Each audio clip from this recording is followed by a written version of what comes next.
I am no longer his daughter. I stared at the name tag on the reception desk, feeling the blood in my veins turn to ice. Lucy, the family disappointment. The small, bold letters pierced straight into my heart. I blinked once, then again, hoping I had misread it. But no. The words remained indifferent, as if someone was merely labeling a cocktail rather than trampling on a person's dignity. Laughter erupted from the bar. I didn't need to look to know whose voice it was. Karen, the woman who always found a way to belittle me under the guise of harmless jokes. I lifted my gaze and met her smug, satisfied smirk as she sipped her wine. My heart raced, not from fear, but from anger. I clenched my fingers around the name tag, feeling the cold plastic press against my skin. What could I do? Throw it on the floor? Tear it apart? Grab a glass of wine and toss it in her face? Number, I knew this game too well. Karen always knew how to provoke me. If I reacted, I'd be the hot-headed, selfish daughter, the disappointment, just as she had labeled me. I took a deep breath and placed the name tag back on the desk, as if it meant nothing to me. But inside, I knew. I hadn't just set down a name tag, I had released the final drop of patience I had left. My father's birthday party was taking place in the luxurious mansion that Karen never missed a chance to brag about. A grand chandelier sparkled overhead, and the dinner table was set with extravagant dishes, meals he had never allowed me to touch as a child. The guests were his closest friends, or rather, people who matched his status, wealthy and powerful. I stepped inside, feeling like an intruder. No one truly noticed me. The handshakes, the laughter, the toasts, they all passed by without a space for me. I glanced around, searching for a familiar face. Where was my father? Then I spotted him, standing in the center of the crowd like a king greeting his subjects. He was beaming as Olivia, Karen's daughter, boasted about her new job. Beside her, Hunter, Karen's son, nodded in agreement with a proud smirk. They were the perfect children my father had always wanted. And me? I was merely an afterthought. My father lifted his gaze, his eyes landing on me for less than a second. A fleeting moment, but long enough for me to understand everything. The distance, the indifference, and worst of all, the disappointment. He hadn't wanted me to come. He didn't even bother to hide it. I let out a quiet, bitter chuckle. What had I expected? A hug? A warm, "My dear daughter, I'm so glad you're here"? Don't be naive, Lucy. I made my way to the drink table, picking up a glass of champagne from a passing waiter. My hand trembled slightly, but I wouldn't let anyone see it. I wouldn't allow anyone to perceive me as weak. "What the hell are you doing here, Lucy?" I asked myself.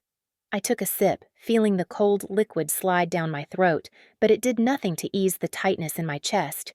Then, footsteps approached from behind. "Lucy, long time no see." Karen's voice, syrupy sweet, yet laced with poison. I turned, meeting her artificial smile. "Karen," I replied with a small smile. "It really has been a while." She tilted her head slightly, her eyes scanning me with a calculating look. "I'm surprised to see you here," she said, trailing off before shrugging. "You were busy with, what was it again, freelancing?" I knew exactly what she meant. I didn't work for a prestigious corporation.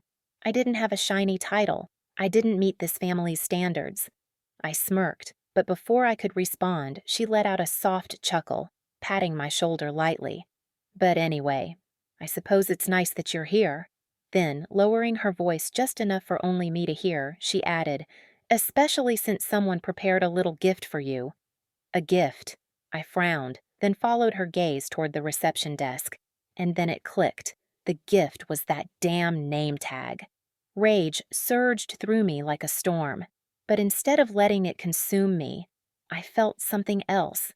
A strange, chilling calm. I am not that 14-year-old girl anymore. I am no longer the weak girl who had to endure their cruel jokes. I set my glass down on the table and took a deep breath. If they wanted to play with me, I would show them that I was no longer the Lucy they could mock. I stood in the middle of the party, the laughter and chatter around me fading into a cheap background track. Memories crashed over me like a storm, dragging me back to a time when I was still a naive child who believed my father's love was unconditional. Back then, I was his whole world. I remember how he used to hold my hand tightly when crossing the street, the afternoons he taught me how to throw a baseball in the backyard, and the nights I curled up in his arms during thunderstorms. I used to think that love would never change. Then Karen came along. My father remarried when I was 10, and everything changed so quickly that I didn't even realize I was being pushed to the sidelines of his life. At first, I tried to adapt. I smiled when my father introduced me to Karen as the sweetest little girl you'll ever meet. His tone made it sound like I was just a child who needed to fit in rather than a real part of the family. Karen, with her perfectly styled blonde hair and syrupy sweet smile, hugged me tightly the first time we met and said, "We're going to be such a happy family, Lucy. We're going to love each other like a real family." But we never truly existed as one. Karen only loved her two children, Olivia and Hunter. I was just an obstacle. Within a year of their marriage, my father was no longer my father. At first, the changes were subtle. He started missing my parent-teacher conferences but never forgot to attend Olivia's dance recitals. He was too busy to take me to the park as promised, but he always made time for Hunter's baseball games. I still remember a Friday afternoon when I was 11. I stood outside school for nearly an hour waiting for him to pick me up, but he never came. I walked home, tears streaming down my face, only to find him in the living room, laughing with Karen and her kids. "Did you forget about me?" I asked, my voice trembling from running and crying. He just sighed, not even looking me in the eye. "Lucy, I was busy. You're old enough to understand, aren't you?" Understand? So Olivia and Hunter didn't have to understand? But I said nothing, because I knew that in this house, my voice didn't matter. By the time I turned 13, I had completely become a shadow. Olivia and Hunter were treated like a princess and a prince, while I was the one who did everything. "Lucy, watch Olivia for me." "Lucy, wash the dishes." I cooked dinner. "Lucy, you're older now. Stop asking for so much." Older. That was their excuse for every injustice. I was older, so I had to give in. I was older, so I had to understand. I was older, so I no longer needed my father's attention. I remember once when Olivia spilled milk all over the table. Karen turned to me and said, "Clean it up, Lucy." "But I didn't do it," I protested. Karen simply shrugged. "But you're the older sister." Olivia and Hunter could make a mess, scream, do whatever they wanted, and face no consequences. And me?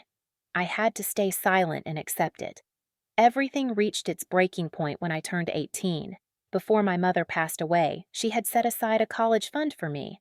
Every penny was saved with the hope that I could become independent and leave this house behind, but when I needed that money, it was gone. I still remember the shock of opening my bank account and seeing the balance at zero.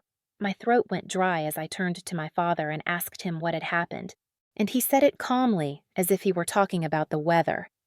"I used it to help Hunter get into college." My heart shattered. "That was my money," I whispered, my voice trembling with anger. "Hunter needed it more." He shrugged. "You can still apply for scholarships, right?" At that moment, I laughed. A bitter, hollow laugh. I didn't need to ask Karen. I already knew she was the one who had pushed him to do it. In her eyes, I wasn't worth a future. I hated him from that moment on. That night, I packed my bags and left that house forever. I took care of myself, working any job I could to survive. I didn't need his money, his fake love, or this so-called family. But now, standing in the middle of this extravagant party, with that family disappointment name tag sitting on the table, I realized something. I wasn't the one who should be disappointed. They were. I tightened my grip on my glass and smiled. If they thought I would stay silent and endure like before, they were mistaken. I didn't just leave that house with a suitcase. I carried every scar they had carved into me over the years. The day I stepped onto that bus out of town, I swore I would never need them again. And I kept that promise. I threw myself into my studies, working 3 jobs at once to pay for tuition. While Hunter enjoyed his college life filled with all-night parties and luxury vacations funded by my father, I worked myself to exhaustion just to afford a cramped apartment near campus. I never complained. I had no time for hatred and no energy for nostalgia. I had one goal: never go back to that house. And I succeeded.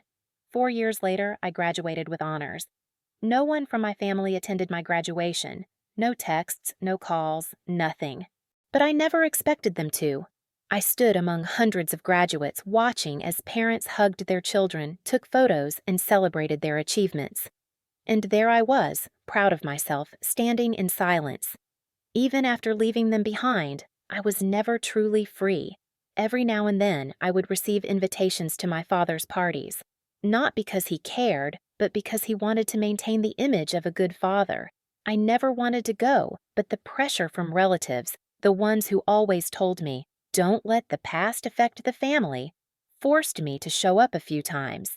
And each time, my father found a way to belittle me. I remember a Christmas a few years ago. I reluctantly accepted the invitation and returned to the house I once called home. I had hoped that after all these years, maybe my father had changed. But the moment I walked in, I knew everything was the same. Hunter, dressed in an expensive suit, bragged about the job my father had pulled strings to get him. Olivia sat on the couch, a diamond ring glinting on her hand, boasting about her latest European vacation. And my father, upon seeing me, simply smirked and said, "Still doing that freelance work?" He didn't wait for me to answer. "Times must be tough. I could ask around and find you a real job." A real job. Those words hit me like a punch to the chest, as if everything I had built meant nothing. I wanted to tell him that I had started my own company, that I was more successful than ever, that I didn't need his help, but I knew it wouldn't matter to him. To my father, if I wasn't following the path he had set, I would always be a disappointment. I placed my glass down, met his eyes, and said, "You don't need to worry about me. I'm doing just fine." But he only smirked, as if I were just deluding myself. "If you're really doing well, then why are you here alone?" I left the party right after that. After that night, I refused every invitation from my family. I blocked Karen's number, ignored Olivia's messages, and disregarded the passive-aggressive comments from relatives. I didn't need them. But sometimes, whether I wanted to or not, I still had to face my father. The last time was at Olivia's wedding. I didn't want to go, but some part of me thought I should, if only to prove that I had moved on from them. When I stepped into the reception hall, my father looked at me in surprise.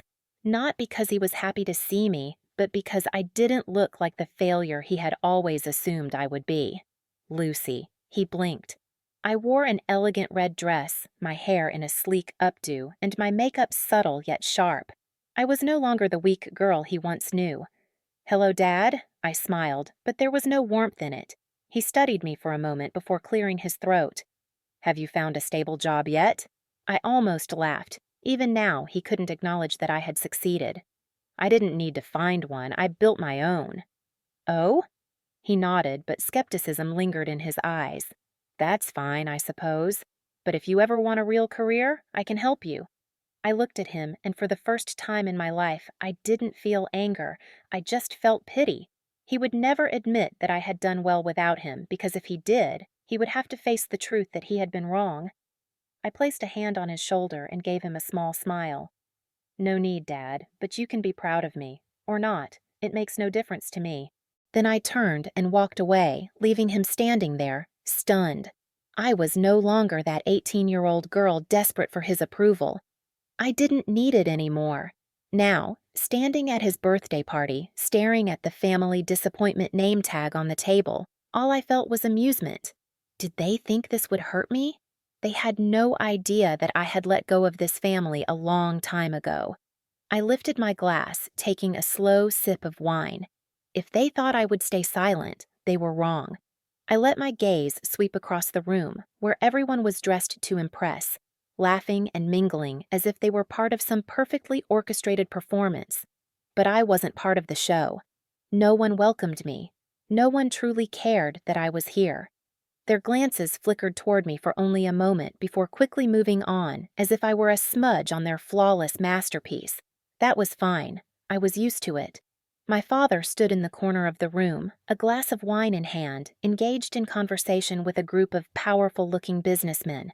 When his eyes landed on me, I saw a brief flicker of surprise. But it lasted only a second. Then his expression returned to its usual indifference, as if my presence here meant nothing at all. I almost laughed. How foolish I had been to ever expect more from him. I slowly made my way toward the bar, where Hunter and Olivia were chatting with a group of relatives. I had no intention of joining them, but Olivia's sharp voice cut through the air, making me pause. Dad was so generous to pay for my wedding, but honestly, I think that's only natural. She twirled the sparkling diamond ring on her finger, her voice dripping with smugness. Of course, Hunter nodded. Dad always prioritizes the kids with potential.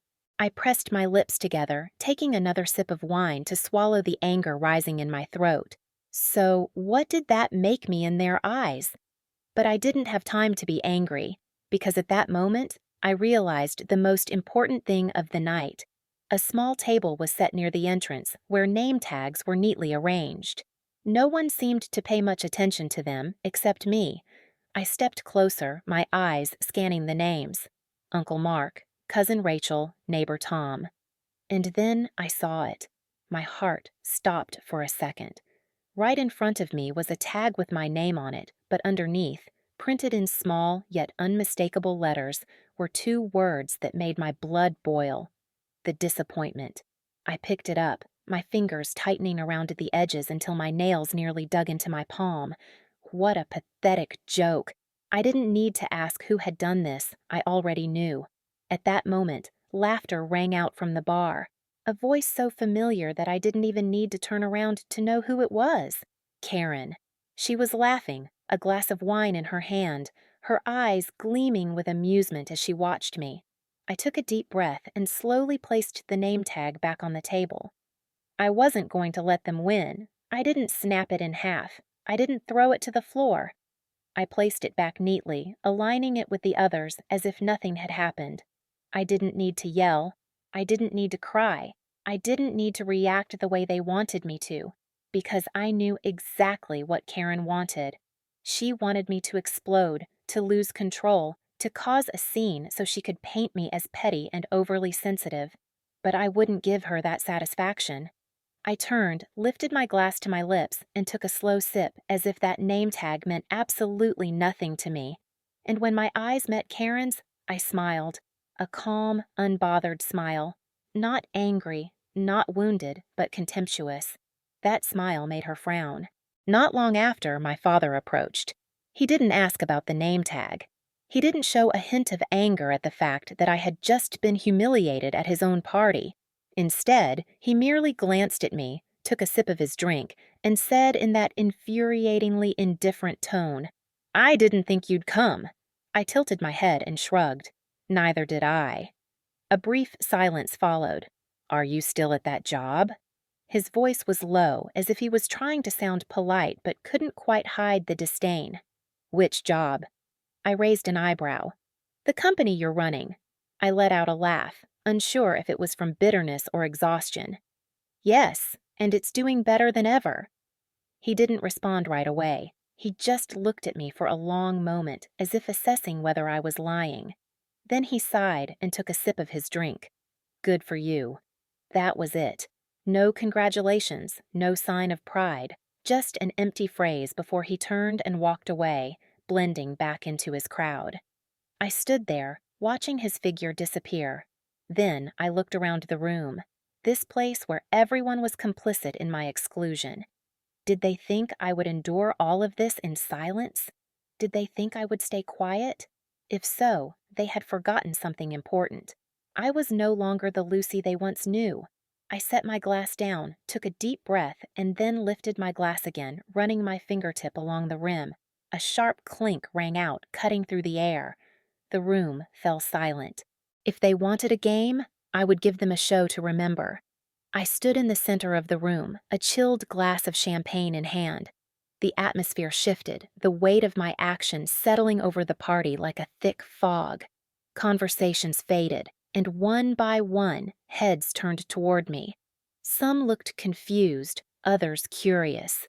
But what pleased me the most was the look in my father's eyes, unease. And Karen, her grip on her wine glass tightening, her expression laced with quiet alarm. They didn't know what I was about to do. I lifted my glass slightly and smiled. I suppose this is a special occasion, isn't it? A grand celebration for the man of the night. My father's shoulders relaxed slightly, perhaps thinking I would simply say something polite and move on. He raised his glass, waiting. I let them wait. I took a deep breath, allowing the silence to stretch a little longer, letting them wonder what I would say next. Then, with a voice calm but edged with ice, I continued. My father always taught me that family is meant to be a place of respect and support, that we should always stand by each other. Isn't that right? A few people nodded, assuming I was reinforcing my father's beliefs. They were mistaken. I turned, meeting his gaze directly, but then I realized that for some people, family only exists as long as you follow the rules they set. Step outside their expectations, and suddenly you become a disgrace, an outsider. The energy in the room shifted instantly. Tension rippled through the crowd like a wave. My father blinked but said nothing. Karen forced a tight smile, her fingers gripping her glass as if she wanted to crush it. I used to believe that if I worked hard enough, if I proved myself, my father would see me differently, that he would finally acknowledge me. I let out a small, humorless laugh. But then I realized something. I smiled, but there was no warmth in it. I never even had a chance. Lowering my glass, I let my gaze sweep across the room, meeting each pair of eyes that had once dismissed me. My father only recognized those who followed the path he had set, the children he could control and mold to his liking. But me? I chose to live my own way, and for that, I became the family disappointment. I paused, raising an eyebrow with mock amusement. Oh no, wait, they were kind enough to remind me of that with the lovely little name tag they prepared just for me. A few people exhaled sharply, and murmurs started. I saw Hunter frown, Olivia's eyes widen.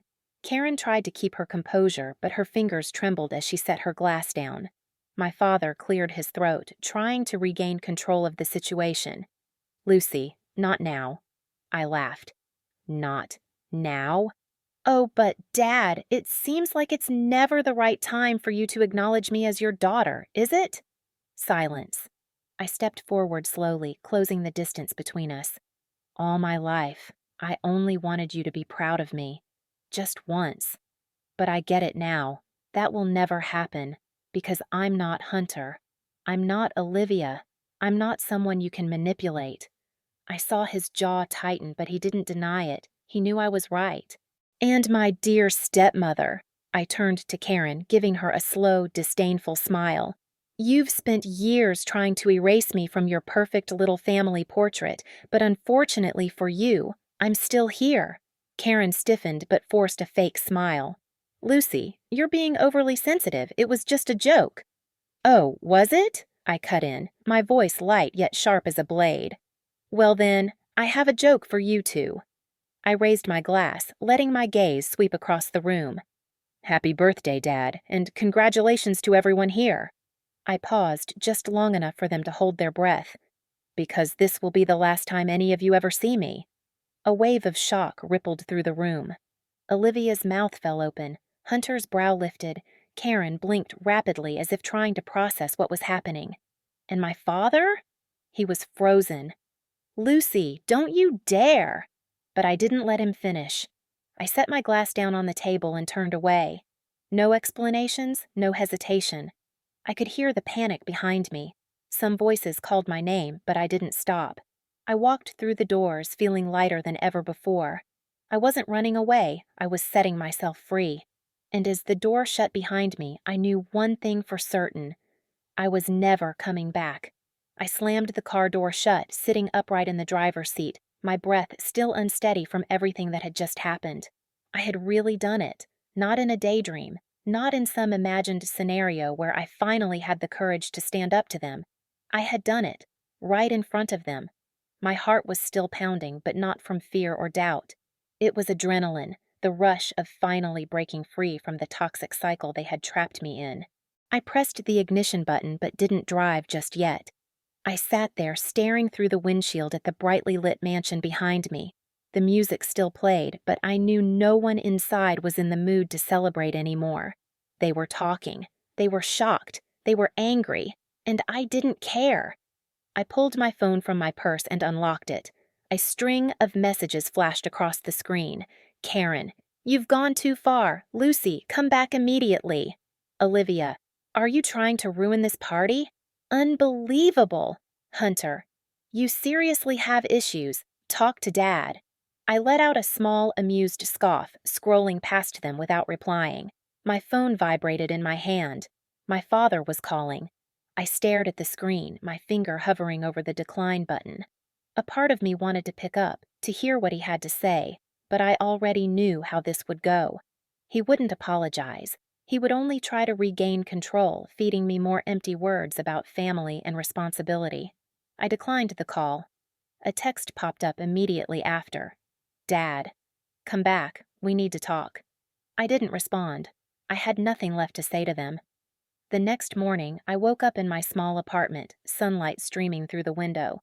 No more fake laughter, no more snide remarks, no more condescending stares. I turned on my phone. Dozens of unread messages. I pressed block on each name. Dad, Karen, Olivia. Done. I sat still for a few seconds, waiting to see if guilt would creep in. But it never did. All I felt was relief. 3 days later, as I was getting ready for work, my phone rang from an unknown number. I hesitated, then decided to answer. My father's voice came through, low and steady as always. Lucy. I closed my eyes, taking a slow breath. I want you to come back, he said bluntly. You can't just walk away from family like this. I let out a quiet laugh, stepping toward the window and looking down at the street below. Did you call to control me or to apologize? Silence. I already knew the answer. Family is supposed to stick together, Lucy. His voice dropped. I don't want this to escalate any further. I tightened my grip on the phone. Not escalate further? As if everything they had done to me before wasn't already enough. You never truly saw me as part of this family. I spoke slowly, each word severing the final thread between us. Don't pretend that you suddenly care now. Lucy, don't be selfish. I laughed. Did you really just say that? Once again, silence. I pulled the phone away, glanced at the screen, and slowly pressed the button to end the call. No goodbyes. In the weeks that followed, I heard nothing from them. Everything was eerily quiet. No more guilt-tripping messages, no more veiled threats, no more heavy feeling whenever my phone buzzed. But there were moments when I wondered if I had gone too far. Did I really need to cut them off completely? Maybe I should have given them a chance to change. But then I remembered every time they abandoned me, every belittling remark, every condescending glance. They hadn't changed. They never would. And I realized I had done the right thing. What does freedom taste like? It tastes like peace. Lucy's story is not just about cutting ties with a toxic family. It's about reclaiming her worth. Sometimes true freedom doesn't come from being accepted, but from having the courage to walk away from those who no longer belong in your world. Society binds us to the word family, but blood doesn't always mean love. You are not obligated to maintain relationships that bring you pain. True happiness comes when you choose a life where you no longer need to prove yourself to anyone except yourself. What do you think about Lucy's decision? Did she go too far, or was this something she should have done long ago? Share your thoughts in the comments, and don't forget to follow the channel for more powerful stories about family, betrayal, and the journey to self-discovery.